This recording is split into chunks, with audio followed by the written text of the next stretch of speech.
Hello friends, मैं आज आपको हिंदी व्याकरण के बारे में बताने जा रही हूँ, जो हमारे चैप्टर नंबर 1 क्लास 1 का है।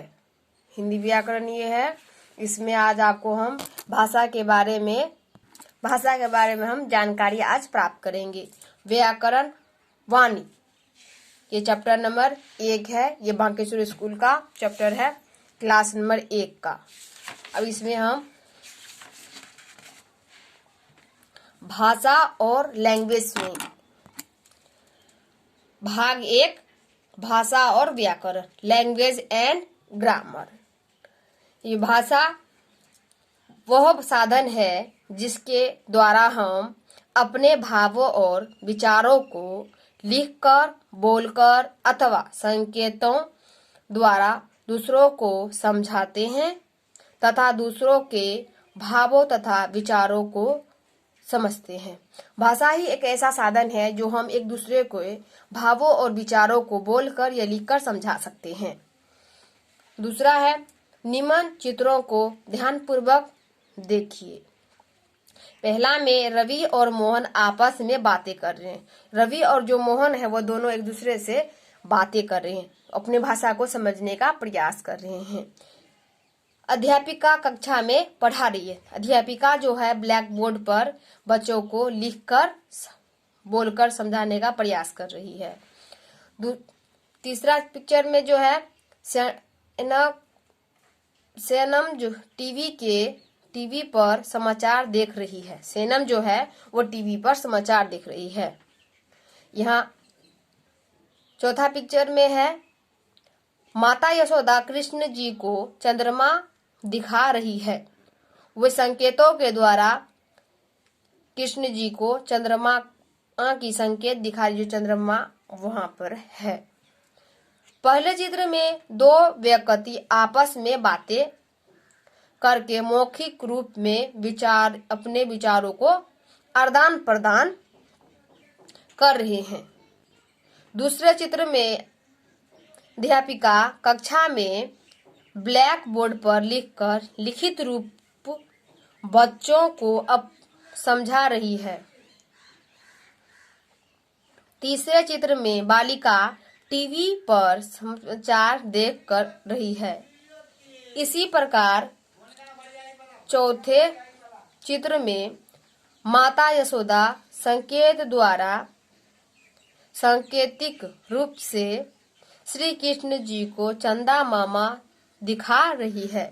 यशोदा माता जो है वो श्री कृष्ण जी को संकेत मतलब इशारा के द्वारा आसमान में चंद्रमा मामा को दिखाने का प्रयास कर रही है। इस प्रकार से सभी अपने विचारों का आदान प्रदान लिखित सुनकर और संकेतों के द्वारा कर रहे हैं। इस प्रकार हम कह सकते हैं कि अपने विचारों को बोलकर, लिखकर और संकेतों द्वारा एक दूसरे तक पहुंचाया भी जा सकता है। इस प्रकार से हम यह कह सकते हैं या बोल सकते हैं कि हम एक दूसरे को बोलकर या लिखकर अपने भावों और विचारों को प्रकट कर सकते हैं, भाषा को समझा सकते हैं। हमारे देश में अनेक भाषाएं बोली जाती है। हमारे भारत देश में हर प्रकार की भाषाएं बोली जाती हैं, जैसे हिंदी, पंजाबी, उर्दू, मराठी, गुजराती, तमिल, तेलुगु, बंगाली, असमी, मणिपुरी, मलयालम तथा कन्नड़ आदि कोई हिंदी भाषा में बोली जाती है। किसी प्रकार का भी भाषा बोला जाता है, तो कोई अंग्रेजी भाषा बोलता है, तो कोई पंजाबी भाषा बोलता है या कोई गुजराती भाषा में। हर मनुष्य का अपना अपना भाषा है, वो हर प्रकार से भाषा में बोल सकता है। खास बोलने तथा सुनने लिखने में भाषा की काम आती है।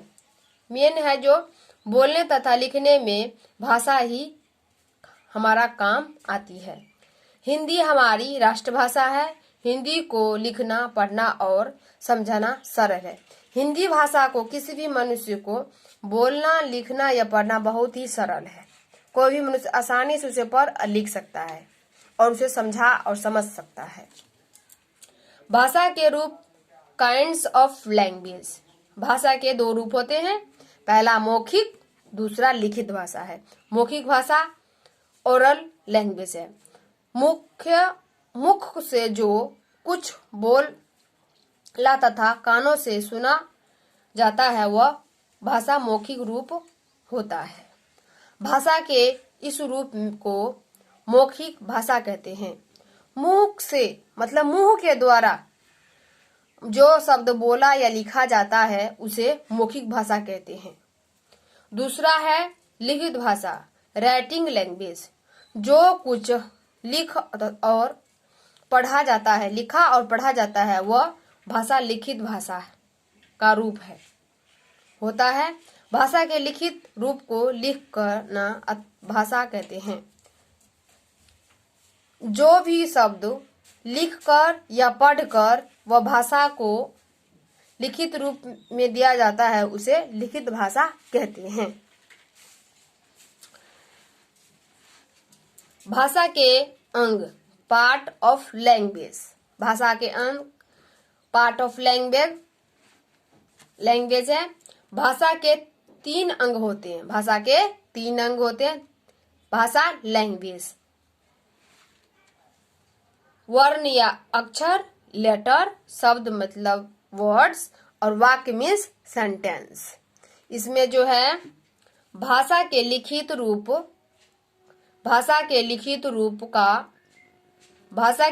रूप को लिखित लिपि कहते हैं। प्रत्येक भाषा की अपनी एक लिपि होती है। जैसे पंजाबी भाषा की लिपि गुरुमुखी है, हिंदी की देवनागरी तथा उर्दू भाषा की लिपि फारसी है। हिंदी हमारी राष्ट्रभाषा है। यह देश के अधिकांश भाग में बोली जाती है। अपने भावों व विचारों को प्रकट करना भाषा कहलाता है। लिखित बोलकर या संकेतों द्वारा भाषा का प्रयोग करते हैं। भाषा के दो रूप होते हैं, मौखिक और लिखित। आगे का अभ्यास हम दूसरा पार्ट में करेंगे। अगर क्वेश्चन अच्छी लगी हो तो लाइक और सब्सक्राइब कर दीजिएगा। धन्यवाद। जय हिंद, वंदे मातरम।